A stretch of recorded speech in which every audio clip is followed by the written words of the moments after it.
ดีวิทยุชุมชนคณะสงฆ์อำเภอฝางจบไป2-3 เพลงก็ญาติโยมอยู่ที่ไกลที่ใดหลวงพ่อคงจะลืมมือถือไว้ที่รถบอกวันนี้บ่ได้เอารถไปรถเปิ้นไปงานก็ทำเพื่อเสาะหามือถือยังปะเตื้อเบอร์สำรองของดีเจเนอะดีเจทิวญาติโยมลองจดไว้แล้วก็เช็คเข้ามากำอันนี้ก็จะเต้ทำ1ผูกแล้วก็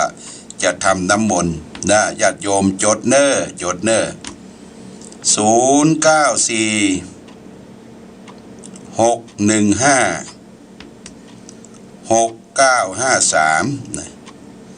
094-615-6953อันนี้ดีเจเปิ้นอยู่ประจำสถานีคุมเครื่อง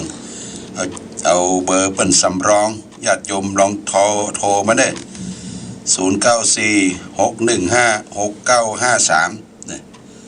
6953ก็ในช่วงที่รอสัญญาณหรือรับฟังได้เป็นจะได้หลวงพ่อก็จะเทศทำวันนี้เป็นธรรมสั้นๆแต่มีความหมายหรือว่าโกงกรรมโกงเกวียนโกงกรรมโกงเกวียนรับกรรม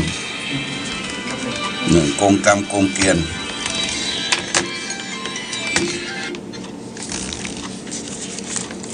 โลฮะ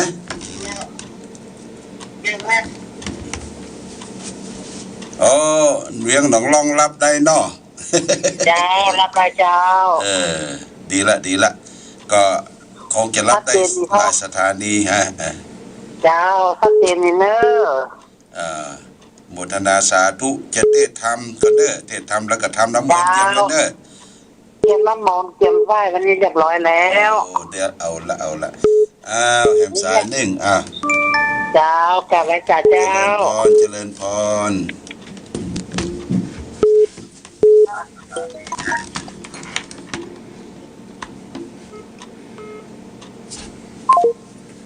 โลพระวิชาเจ้าจากที่ไหนหลวงพ่อขาวเจ้าน้องผ้าขาวแล้วปูนเนาะเจ้ารับได้เนาะชัดเจนก็เจ้ารับได้เจ้าชัดเจนเจ้าโมทนาสาธุเนอะเจ้ากราบวิชาเจ้าแล้วก็จะทำน้ำมนต์วันนี้เนอะเตรียมน้ำไว้เจริญพรกราบวิชาเจ้าเจริญพร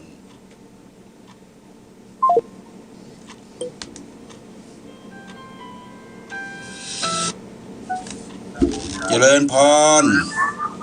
พระอิศาเจ้าถัดพระครูเจ้าจากที่ไหน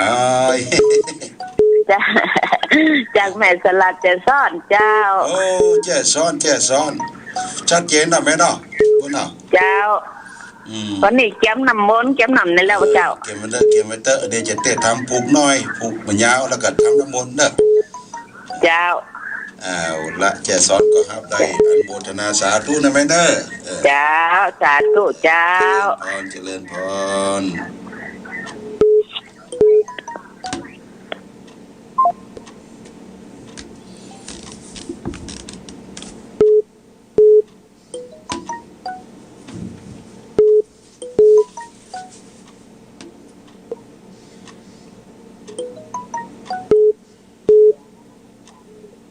ดินใจเนาะ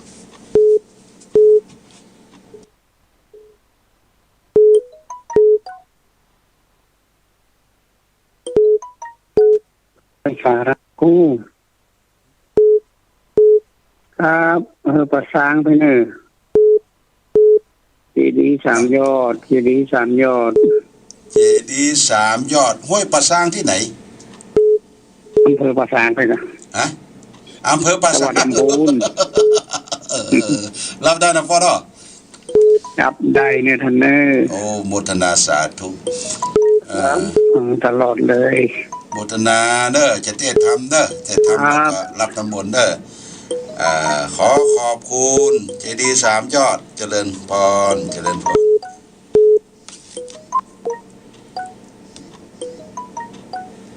เอาล่ะพรบอกเอาล่ะญาติโยมเช็คเรตติ้งเรียบร้อยแล้วนะต่อไปฟังธรรมก่อนฟังธรรมแล้วก็จะได้ทำน้ำมนต์ญาติโยมท่านสาธุชนในโอกาสบัดนี้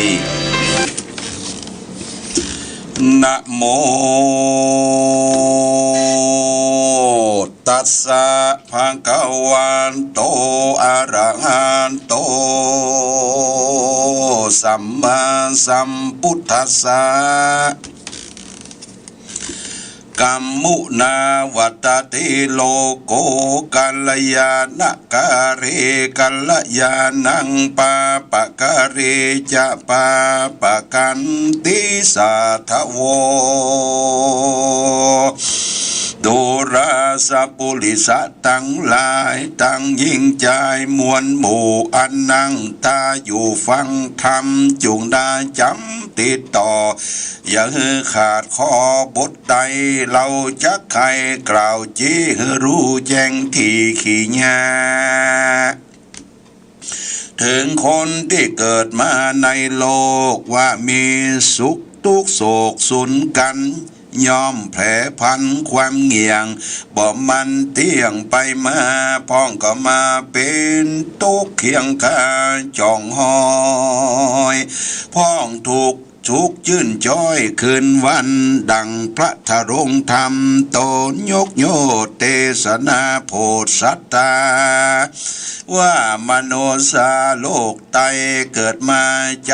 เวรกรรมอันตนกระทำสร้างไว้ตั้งแต่ไทยเดิมทีการสร้างกรรมดีจัดแล้วบุญบอกแล้วหายโหนจากป่าโตนเหือปนจากต่างทุกยากยุประการได้สุขเจยบานคำเจ้าบ่โศกเศร้าเศร้าเคียงกีการสร้างกรรมบ่ดีกลาหยาบคือว่าบาปนากรรมจักมาจักจ่องเข้าสู่ห้องอบายได้ตกยากลายเหลือและบ่เว้นแวแก่คืนวันและนาเหตุนั้นควรปางกันก่อสร้างต่อต้าตั้งต่างดีละเว้นหนีต่างบาปอันกระยาพึกยากันว่ากรรมบ่ดีนี่นากล่าวจี้กันสร้างไว้ชาตินี้มากน้อยบาปจักติดจ่องหอยตัวไปถึงชาติไหนชาตินาใดถอยจ้าเครียงกาอุปมาเปรียบใบดังเกวียนล้อนั้นใส่หมุนไปบ่เมินนานเต้าได้แต่เราก็รอดที่เก่าเดิมตีกรรมดีบ่ดีเราสร้างไว้บ่เมินก็รอดได้ควายเราละจักเคียงกาไม่เอาทุกคำเจ้ามาปานเกิดสุขเจยบานจื่นจ้อยบ่ตามก้อยเคียงเคย้อนกรรมเรามีชาติก่อนมาไล่ตอนตัวตานใดโป้นจากชาตินี้บ่อาจจากหลีกลี่ไปไกลอุปมาแถมหนึ่งเราดังโป่งเป่าพี่น้องอันเกิดร่วมต้องกันมาพ้องก็มีกายาบ่เหมือนหมู่พ้องก็มีความเป็นอยู่ทุกข์ยากพ้องก็มาสุขมากเหลือหลายพ้องก็มีรูปกายงามสะอาดพันนาพิลาศเหลือคนพ้องก็มีกายาตนผางร้ายย้อนกรรมตอบสายปามาพ้องก็มีกายาบอดทวนตินมือด่วนขาขอพ้องก็เป็นลมต่อบอกขาดเป็นคุทราชไม่ตูดพ้องก็เป็นหูดเป็นหูดปุ่นกัวตามเนื้อตัวก็มาป้องไก่มนุษย์โรคไตบ่มีบ่ไรเหลือลาย พ้องมีใจพายเพื่อแผ่กระทำแต่ตั้งดีละเว้นดีตั้งบาปเอาต้นหาบตั้งบุญด้านดุนเข้าน้ำวัตถุพรำปัจจัยศีลดวงใสตั้ง58รักษาแขวดกับตัวพ้องเมามัวหยาบจ้ากระทำบาปกระนาตั้งวัดตั้งว่าบ่หูบ่เคยเข้าสู่อาวาสบ่เคยใส่บาตรยอดานศีลเจียงคานตั้ง58บ่เคยแขวดรักษาเต้าพลากาหยาบกินแต่เหล้ากับลาบตั้งวานนะกันตัวมันกระซากตายละจากเมืองคนย่อมเอาตนไปเกิดนรกเดือดอบายและนาเป็นดังใจลางพองลูกกึดส่องตั้งเดฮือตานมีบอกขาดใส่เข้าบาทเตตานพิกข้างหานเข้านามตั้งวัดดุพรำนาตานแก่ภิกขุสังฆาเป็นเจ้าสามเณรหนุ่มเท่าตั้งหลายอย่าจกย้ายกันอยากทุกข์ลำบากอนาถาญาบัดว่าสร้างก่ออันเป็นประโยชน์ต่อสาธา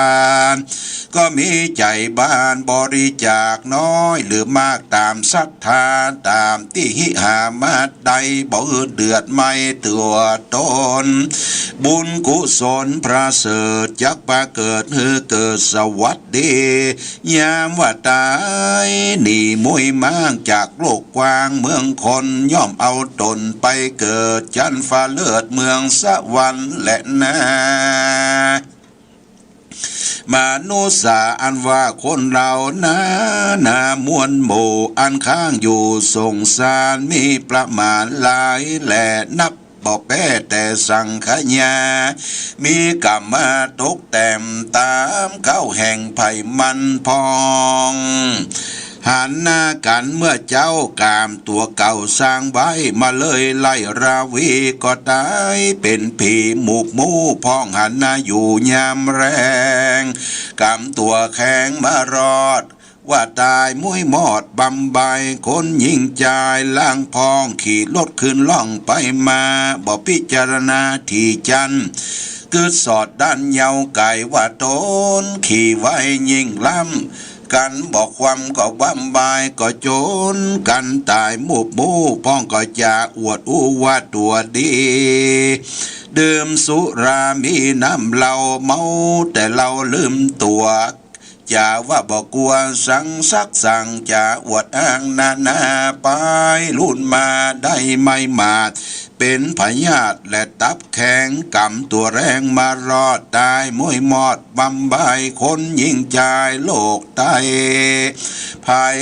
บ่เว้นไว้ยังกรรมอันตนได้กระทำแต่ก่อนอันกรรม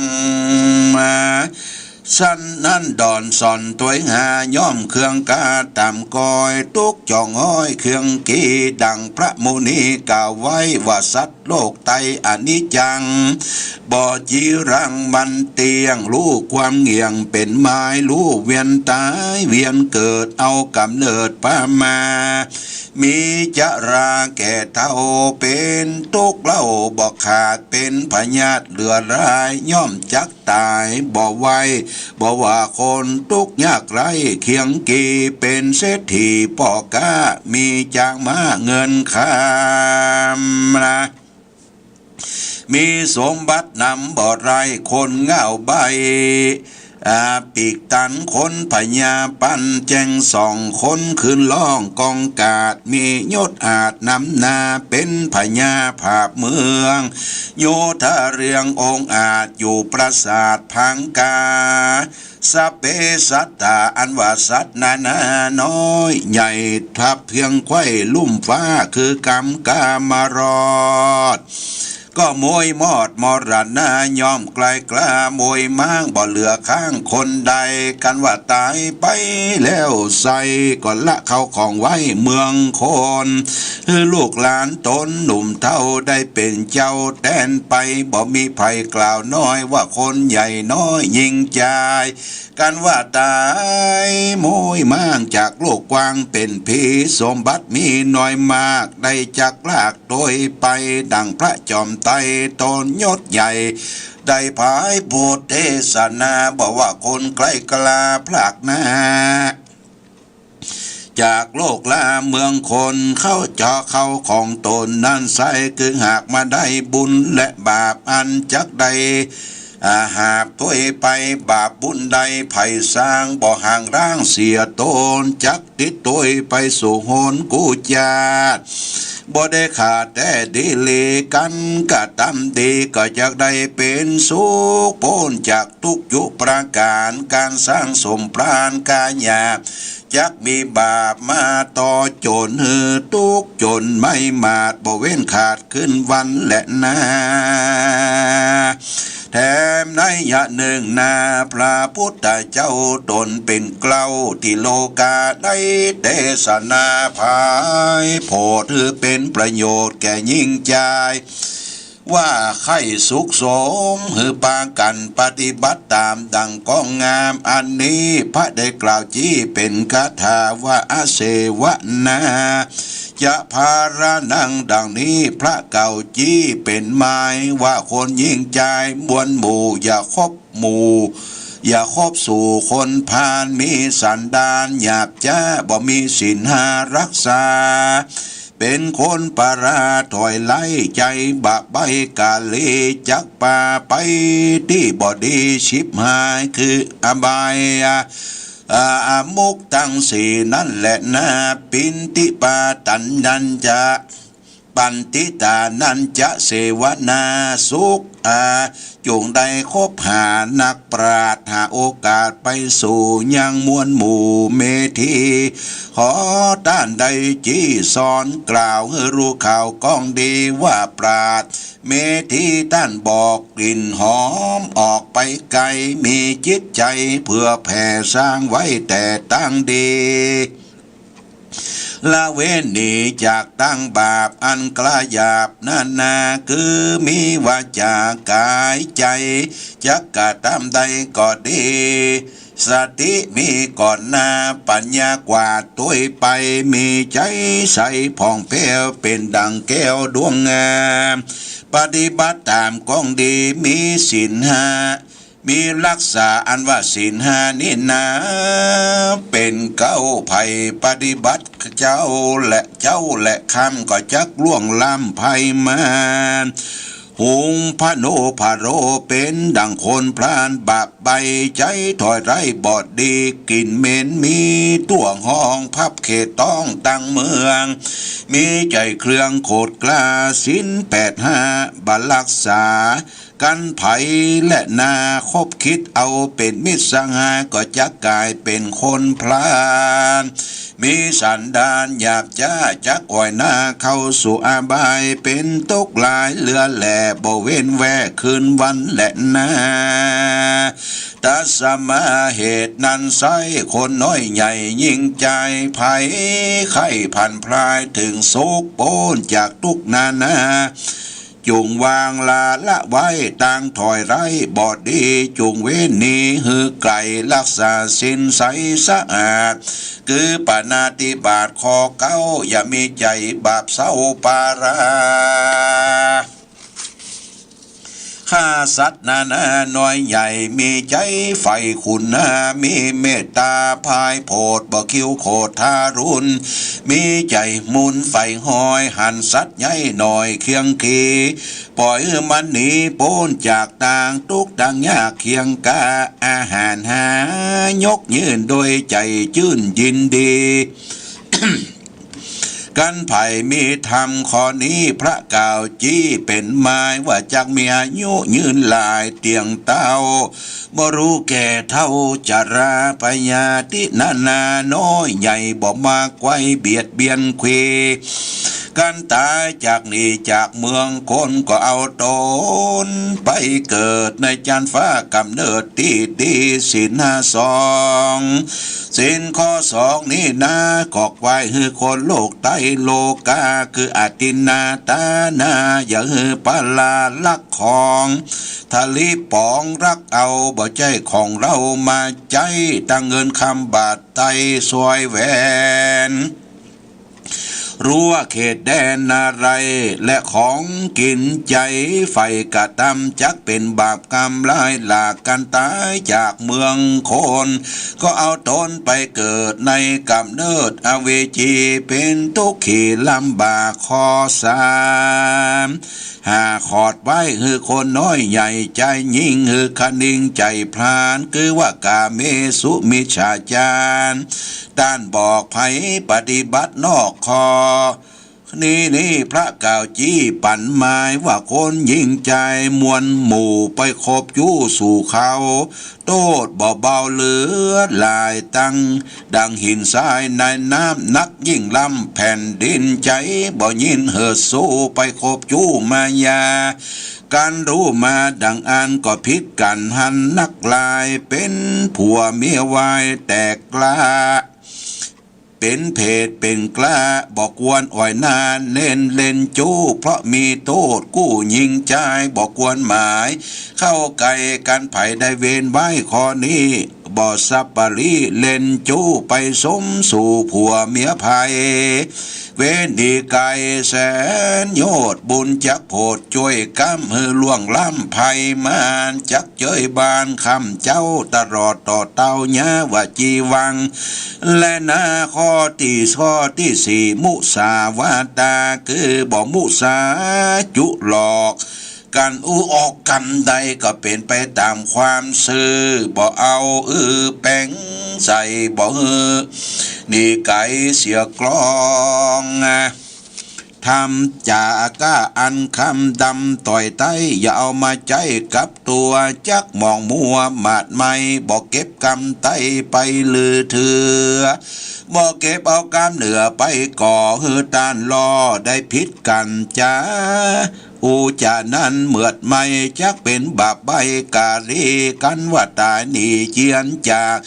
อาลภาคเมืองคนเตียงเอาตนไปเกิดในกำเนิดอาบายศีลข้อห้าหลายมีมาคือว่าสุราเมลยะมัจจะปมาทัฏฐาบ่ซื้อกินสุราและน้ำเหล้าอันเป็นเก้าชิบหายคนยิงใจโลกไต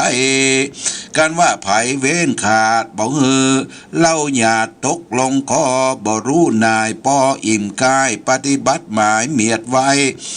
เที่ยงจากได้ถึงโศกโปนจากทุกนานาตุ่มโรคาใหญ่น้อยบ่มาจ่องหอยเบียดเบียนตนและนาตัดสมาเหตุนั้นใส่คนน้อยใหญ่ยิ่งใจจุงคงควายอย่าขาดอย่าประมาทยอดตานศีลเจียงคาน85จงตั้งหน้ารักษาภาวนาหือเตื่อมแทงเพื่อหือหันแจ้งในใจ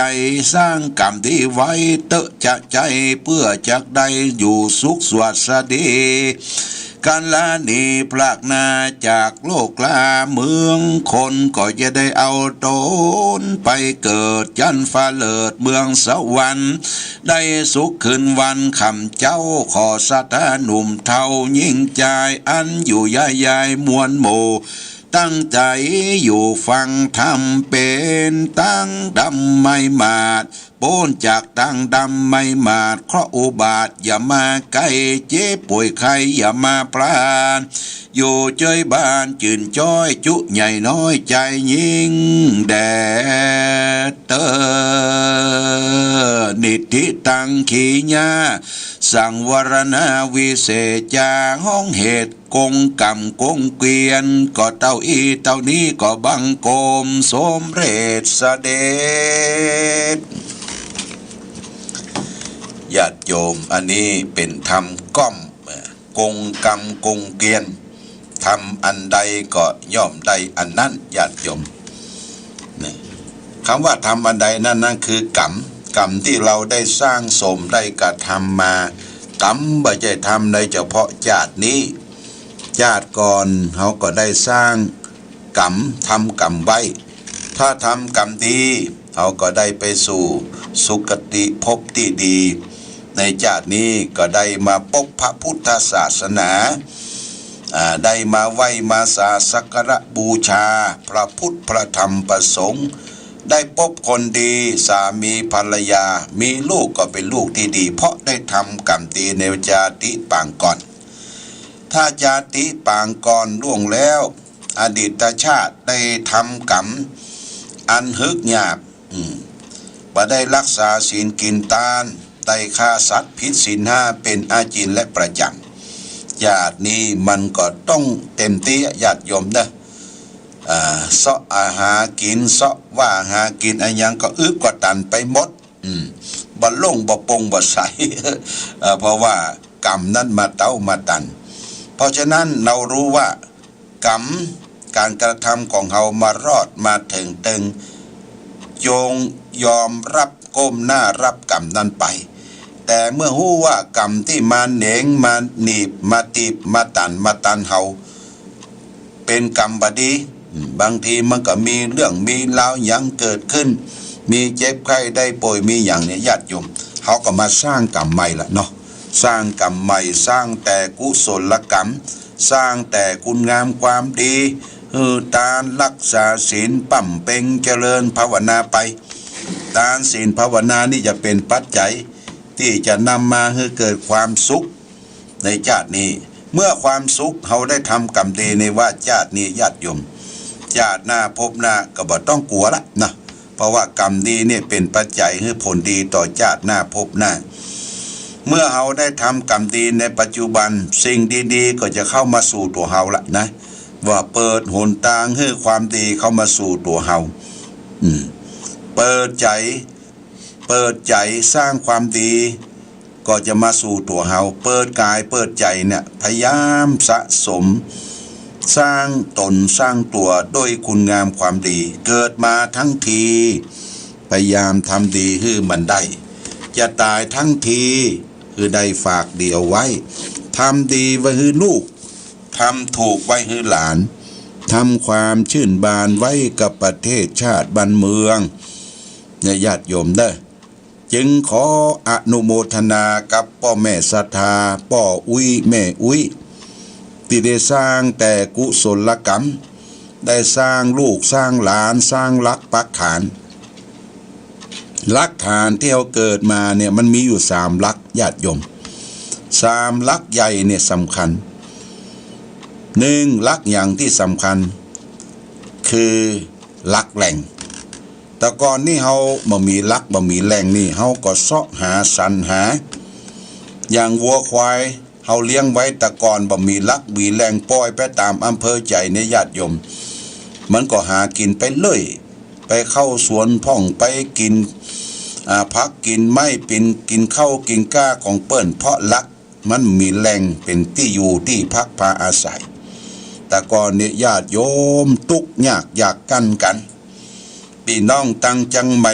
ละปูนสันปะตอนปัดปั่นกันไปอยู่เมืองฝางเด้อเมืองฝางเป็นเมืองอู่เข้าอู่น้ำไหลไฟสว่างร่มเย็นเป็นสุขบักกันเข้าอยากน้ำป้ากันปัดปั่นกันเพราะไปเสาะลักแหล่งเมื่อไปปะลักแหล่งแล้วก็ไปบุกไปเบิกละบุกเบิกเพื่ออย่างเพื่อจะสร้างหลักฐานหลักฐานไปบกให้ไสนาโดยความมุมานะบากบั่นขายที่บ้านที่จองตั้งละปูนสัมปะตองก็ไปเสาะซื้อ โทษไปเสาะซื้อทางเมืองฝางแต่ก่อนสันปะตองบ้านห้องละปูนนี่มันแล้งญาติโยมนะมันแล้งน้ำบ่อุดมสมบูรณ์ก็ไปเสาะลักแหล่งไปปะไปพบมีลักมีแหล่งก็เริ่มสร้างรักฐานปลูกไร่ทำไร่ไสนาปลูกถั่วปลูกงาข้าวกล้าทีนี้ต่อมานี่ญาติโยมตั้งบ้านเก่าเมืองเดิมตั้งบ้านห้องตั้งละปูนตั้งสันปะตองเปิ้นมีน้ำเพราะว่ามีน้ำโดยพระบารมีของพระบาทสมเด็จพระเจ้าอยู่หัวรัชกาลที่9พระองค์ทรงมีพระเมตตาธรรมสร้างเหมืองสร้างฝายสร้างที่กักเก็บน้ เรียกว่าโครงการชนประทานพระราชดำริผันเจาะน้ำเจาะหยังผันมาฮือพี่น้องเจ้าบ้านเจ้าเมืองได้อยู่หลังการก่อนนั่นอยู่แต่ความแห้งแล้งจะปลูกหอมจะปลูกกระเทียมปลูกหอ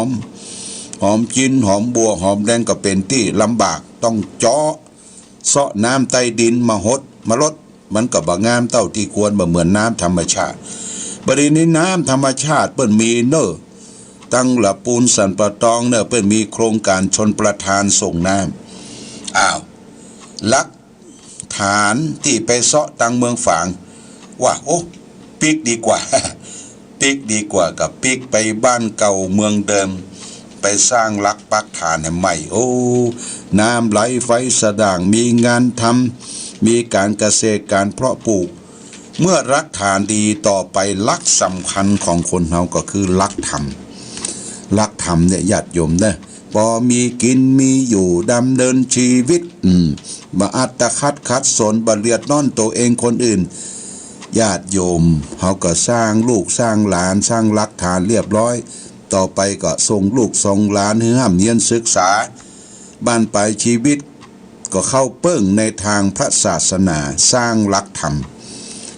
รมนี่เป็นสิ่งสำคัญที่สุดในชีวิตของคนเฮาจะร่ำจะรวยมีลักมีแหล่งมีลักมีฐานจะร่ำรวยสักปุ่นใดเพียงใดถ้าขาดลักธรรมเนี่ยญาติโยมมันคล้ายว่ามันขาดไปมันบ่เต็มเฮาจะให้มันเต็มเนี่ยจะต้องมี3ลักแหล่งลักฐานและก็ลักธรรมก็ไม่ใช่หยังญาติโยมคือมีศีล5เนี่ยมีศีลมีธรรมไปวัดไปวามีลักฐานก็ช่วยกันสร้างวัดสร้างวาปลูกสร้างแปลงกุฏิแปลงวิหารศาลาโรงโบสถ์ที่อยู่ที่อาศัยของพระเจ้าประสงค์แปลงวัดวาอารามแต่ก่อนนี้เปิ้นไปอยู่ที่ไหนเปิ้นเอาวัดไปตุยเอาวัดไปตุยอย่างพ่อแม่พี่น้องตังสันปะตองตังละปูเนี่ยขึ้นมาอยู่เมืองฝางเอาชื่อวัดมาตุยดูเอาชื่อวัดมาตุยเช่นว่าวัดต้นโจกะวัดศรีบุญเรืองเนี่ยวัดสองแควก็ปุ้นบ้านพี่น้องตังสันปะตองสองแควพอเอาชื่อมาตั้งเทบ้านแม่มาวขี้เล็กบ้านขี้เล็กตั้งจังใหม่ก็มาตั้งเอาชื่อวัดไปตัวมาสร้างวัดสร้างวาแปลงที่อยู่ที่อาศัยแปลงที่ไว้ที่สาญาติโยมน่าสรรเสริญยกย่อง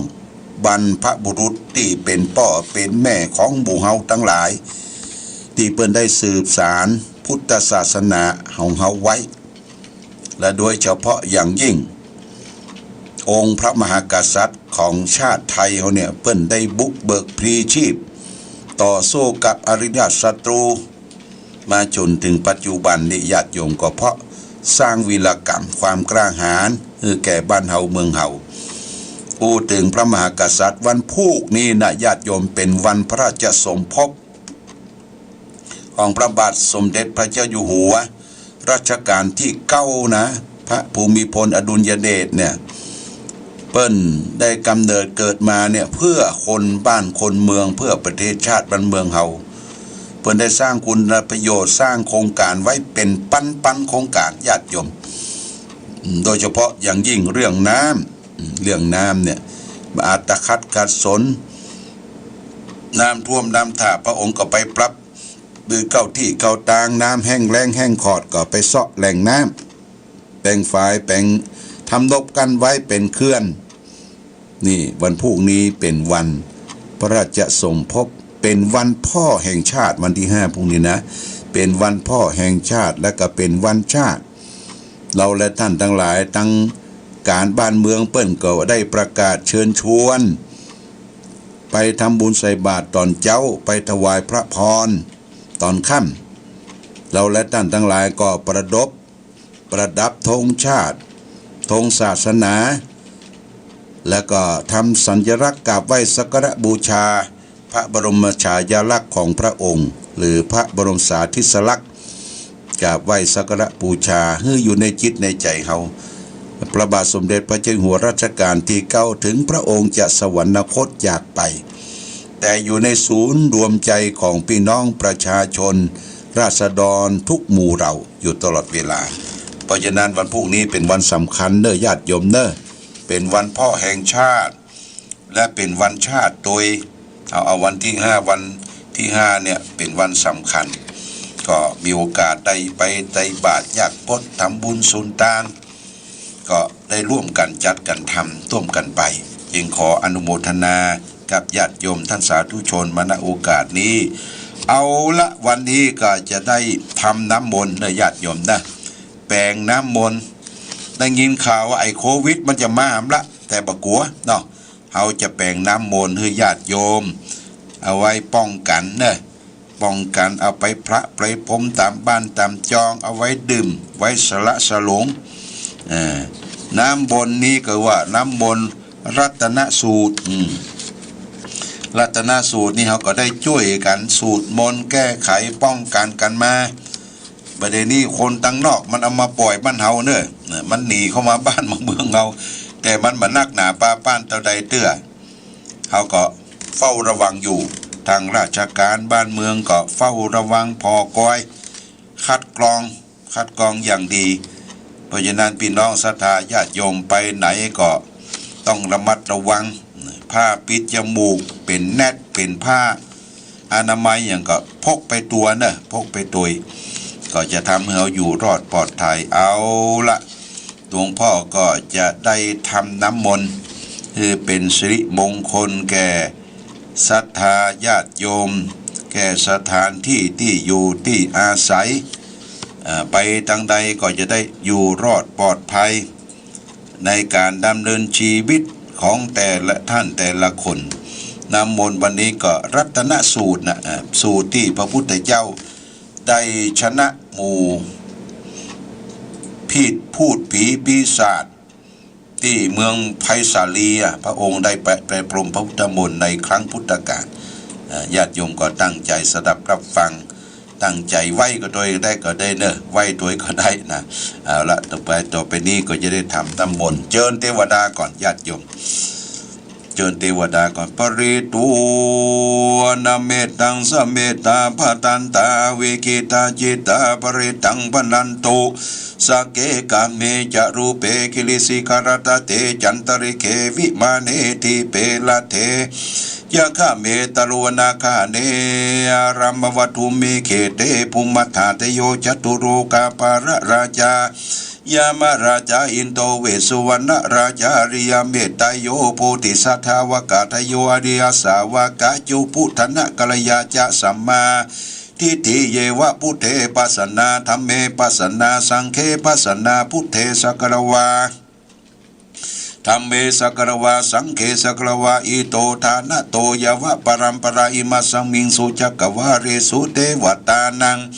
มุนิลวจนังสาทโวโนสุนันตุธรรมสวนาการโรอยัมภตันตาธรรมสวนาการโรอายัมภตันตาธรรมสวนาการโรยัมภตันสมันตาจักวาเรสุอัตราคาฉันตุเทวตาสัทธรรมังมุนิลสัสสะสุนันตุสักโมขะทังนะโมตัสสะภะคะวะโตอะระหะโตสัมมาสัมพุทธัสสะนะโมตัสสะภะคะวะโตอะระหะโตสัมมาสัมพุทธัสสะนะโมตัสสะภะคะวะโตอะระหะโตสัมมาสัมพุทธัสสะพุทธังสรณังกัจฉามิธัมมังสารนังกัจฉามิสังฆังสารนังกัจฉามิตุติยัมปิพุทธังสารนังกัจฉามิตุติยัมปิธัมมังสารนังกัจฉามิทุติยัมปิสังฆังสารนังกัจฉามิตติยัมปิพุทธังสารนังกัจฉามิตติยัมปิธัมมังสารนังกัจฉามิตติยัมปิสังฆังสารนังกัจฉามิยานิทะบูตานิสัมมาคาตานิภุมมานิวายานิวะอันตาลิเค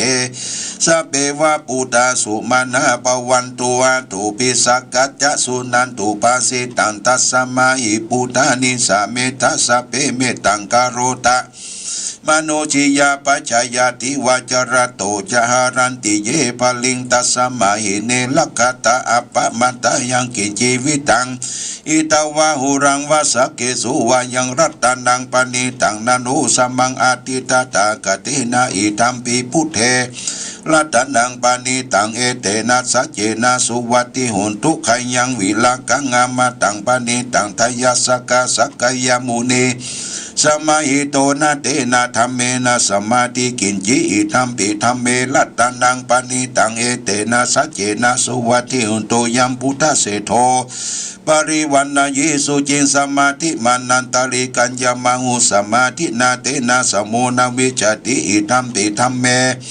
รัตนังปานิตังเอเตนะสัจเจนะสุวัตถุเตเยภุคาราอัตสัตตังปัสสัตตจัตตาริเอกานิโยกานิหุนติเตทักขินายาสุขตัสสะสาวกาเอเตตุตินานิมหาภลานิอิตัมปิสังเขรัตนังปานิตังเอเตนะสัจเจนะสุวัติหุนตุเยสุปยุตามนาสาทานเอนานิกามิโนโคตมัสสะสนามิติปฏิปตาอมตังวิขังอาลัตตามุตานิปุติงปุญชมานาอิตัมปิสังเคลัตตานังปณิตังเอเตนะสัจเจนะสุวัยตุยตินตะกิโลปัตตวิงสิโตสิยาจตุปิวะเตปิอาสัมปิโยปมุตตนังสัพพุริสังวัฏามิโยอริยสัจจเวอเวจปัสสติอิตัมปิสังเคลัตตานังปณิตังเอเตนาสัจเจนะสุวัตถุเยจาริยสัจจานิวิภาวยันติคัมปิลาปัญเยติอุเทสิตานิกินจามิโสโหติสุภุปปมัตตานาเตภวังอัตตมัทธาติยันติอิธัมปิสังเค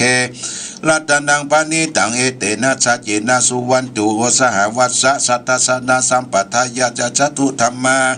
ชานิตาภวันติสกายติติวิจิกิตันติศิลปตังวัฏาปิตาทัตติกินจิวัตุปเยติอาจาวิปมุตตโยทพิธานานิอัตโปกตุงอิตัมปิสังเคลัตนังปานิตังเอเตนะสัจเจนะสุวันตุกินจาปิโสกัมมังกโรติปปะกังกายนวาจาเอตทัสสะสัพโพสุตัสสะวัติสัทธายะอปปตาตินาตัสสะดาวุตาอิตัมปิสังเคลัตนังปานิตังเอเตนะสัจเจนะสุวันติอุนโตวนะปะคุมเพยทาผู้สติตะกิคิมามนาเสปธรรมสมิงกิมเหปทุมมังธรรมวรังอติสยินิภาคมิงปะระมิงอิตายะอิตัมปีพุทเทรัตนังปานิตังเอเตนะสัจเจนะสุวัติวโรวรัญโยวรโตวรหะโรอนุตตโรธรรมวรังอาเทสยิอิตัมปิพุเทรัตนังปานิตังเอเตนะสัจเจนะสุวันตุขีนังปุลานังนวังนาทิสัมภวังวิลาตติตายติเกภวสมิงขีนาพิจาอวิลุนิชานิปันติติยถายัมปติปุอิตัมปิสังเครัตนังปานิตังเอเตนะสัจเจนะสุวันตุยานิทัพพุตานิสัมมาคตานิภูมานิวายานิวะอันตลิเกตตากตังเทวมนุสปูจิตังพุทธังนามัสสามิสุวัติอุนโตยานิทัพพุตานิสัมมาคตานิภูมานิวายานิวะอันตลิเกตตากตังเทวมนุสปูจิตังธรรมังนามัสสุวัติหุนโตยานิทัพพุตานิสัมมาคตานิภูมานิวายานิวะอันตลิเกตตากตังเทวมนุสปูจิตังสังฆังนามัสสามิสุวัติหุนโตรัตนสุตังนิทิตังกาลานิยามัทธกุสาเลนะยันตังสันตังปะทังอาภิสาเมจัสสะโกโอโสจัสสุอุโสจัสสุวาโจจัสสะมุโตวานาติมานิสันตุจักโกจัสสุปโลจะอปากิโตโจจะสลาวุกาวุติสันตินทาริโยจานิปะโกจะอปะกะโปกุเลสุอนันุกิโตนาทุจลังสมาจเลกินจิเยนะวินโยปะเลอุปวัตยงสุขิโนวะเกมิโนหนตุสัพเพสัตตาภวันตุสุขิตตาเยกิจิปนาปุตตะตัสสะวัฏลวัฏานาวะเสสาธิกาวะเยมหันตมามัชฌิมารัสสกาอนุกาตุลาทิตาวะเยอาทิตาเยจตุเลวะสันติอเวตุเลปุตาวะสัมภเวสีวะสัพเพสัตตาภวันตุสุขิตตานะปโรปรังนิโกเปตานาติมัญเยตานาตินังกินจีพยาโลสนาปฏิกะสัญญานัญญมัญญาตุกามิจยามาตา ยะตานิตังพุทธายุกะเอกะปุตังมนุละเกวัมปิสัพพะปุเตสุมานาสัมภวะเยหะปริมาณังเมตตัญจะสัพพะโลกัสสมิงมานาสัมภวะเยหะปริมาณังอุตังอตุจติลิยัญจะสัมปตังอเวลังอสัมปตังนิตัญจะลังนิสินโนวาสยานโนวายวัตตวิตตมิโตเอตังสติงอติตยะประมาเมตังวิหารังอิตามหุตินตินจานุปะคัมมาศีลวาทัสเนนะสัมปันโนกามิสุวินัยเกตังนาหิชาทุกปัสสยังปุณาลิติติกาลนิยาเมตะสุตังอุเทจยัญจักกุมายกาลาชาหริสวรรณโนปัตวีปปะโสตังตานามาสามิหริสวรรณังปัตวีปปะสังตายาสกุตาวิหริมุทิวสังเยประมาณาเวสกุสัปตเมเตเมนะโมเตจมังปารยันตุนามัตตุพุทธานังนามัตตุโพธิยานะโมวิมุตตานังนะโมวิมุตติยาอิมังโสปริตังกัตโมรจารติสนาเปจยัญจักกุมาเอกลาสาริสวรรณโนปัทวีปปะโสตังตานามาสามิหริสวรรณังปัทวีปปะสังตายุสกุตวาเลมุติวสังเยวิปัสโสตังตันนามาสามิหริสวรรณังปัทวีปปะตันตายาสกุตาวิหเรมุรัตติงเยพระมนาเวสกุสัปตเมเตเมนะโมเตจามังปารยันตุนามัตตุพุทธานังนามัตตุโพธิยานะโมวิมุตตมังนะโมวิมุตติยาอิมังโสปริตังกัตวะโมโรวสกปจิเตโมระปริตัง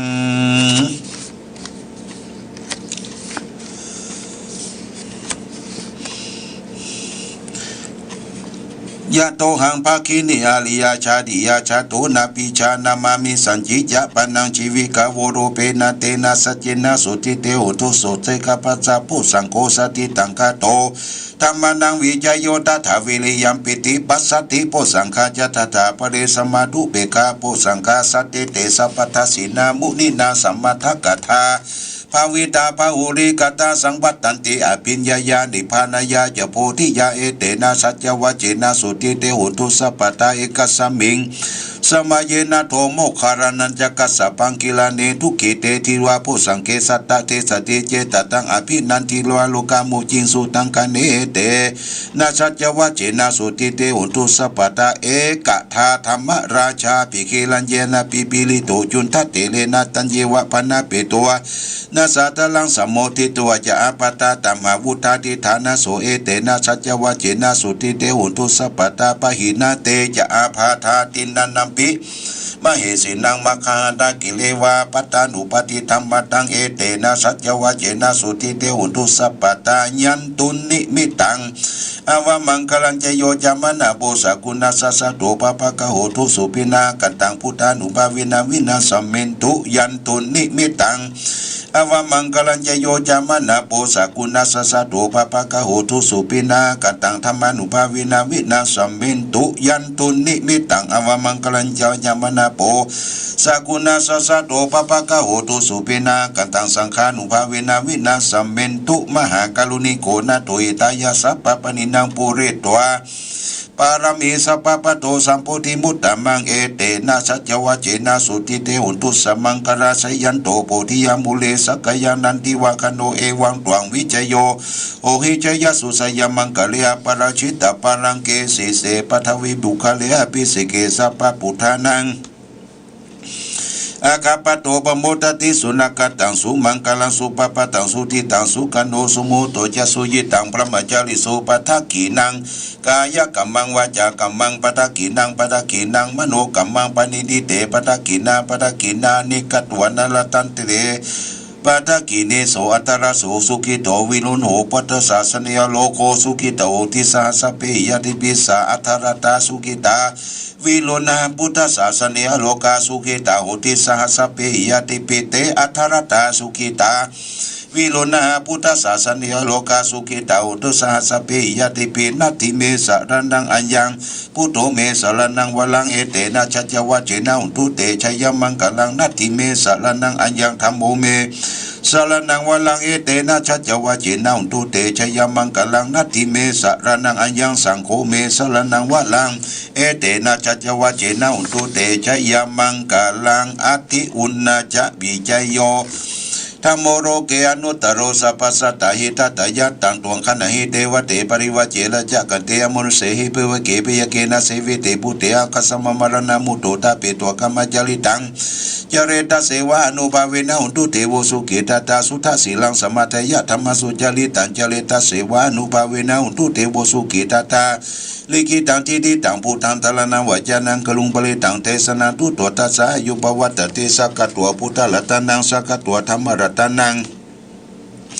สักกะตัวสังฆรัตนังอุสัตตังอุตตมังวรังหิตังเทวมนุสันนังพุทธเตเสนาโสตินานาสันตุปัตตวาสเปทุขาสัพเพพญาสัพเพโลกาวุปัสสเมนตุเตเพสัจจังเทวมนุสันนังกดุกังติติตังละสังอัมปิลังละวันเจวะสัพพยติวินาสันตุเอกตวิติจตุปัญชสัตตตินาตตายวัตุกาวินาสันตุชีวิตันนันตตันตุเตชีวิตันนันตตันตสายุวันนังสุกังพลังชีวิตามานุภาวินาหุตุเทโวสุขีตตาชีวิตันนันจโยทัตตาอุสัตตังวรังวรังวรังพรุกังนาเสติเพสัจจังธนมุตตมันตสมักตะกะลยักะยังนิพยังสัพพยังปุญญานิปะโลกัสสมิปฏิทาโอติปฏินังอิมินาชีวิตาตินาตุมหากังกิงภวิสติทิกายุกัสสตาอุตุสุขิตาอุตุสัพพตาโยโสทัตตาติสักกจังศีลวันเตสุตาติสุนานาทานังวรังทัตวชีวิตานังมหาปรังเอวังมิดิกาเอสายติตังปุญญสัมปัฏฐาตัสมาธิลาภสังสันติปันติตากตะ ปุญญตันติอธิอุณจาวิจโยนิธิโตอธิโลเกศีลกุโนสัจจังสุริยุตยาเตนะสัจเจนะกหามิสัจจกิยมนุตตลังอวชิตัวธรรมปรังชลิตัวบุปเกชินิสัจจปรมวัสสายะสัจจกริยักสหังสันติปะขาปัตนาสันติปตาวัญจนามาตาปิตาจนิกันตังชาตะเวตาปฏิกัมมาสาสัจเจ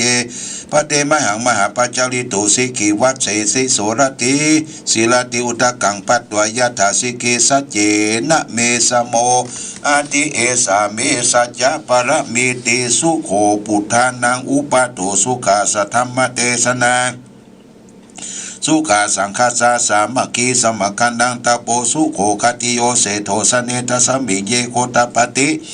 ชายโนวิชาจรณะสัมปันโนโสเสโทเทวมนุเสติวัตปติอาทิโตลติมาปติจันติมาสันนโทคติโยตปติสายตปติพระมโนอัฏฐสัพพโหรตังพุทโธตปติเตสะสาอโรขยาปรมาราภาสันตุติปรมังทานังวิสาสะปรมายตินิพพานังปรมังสุขังจบนะญาติโยมนะทำนำบนญาติโยมแค้วคลาดจากพยันตราย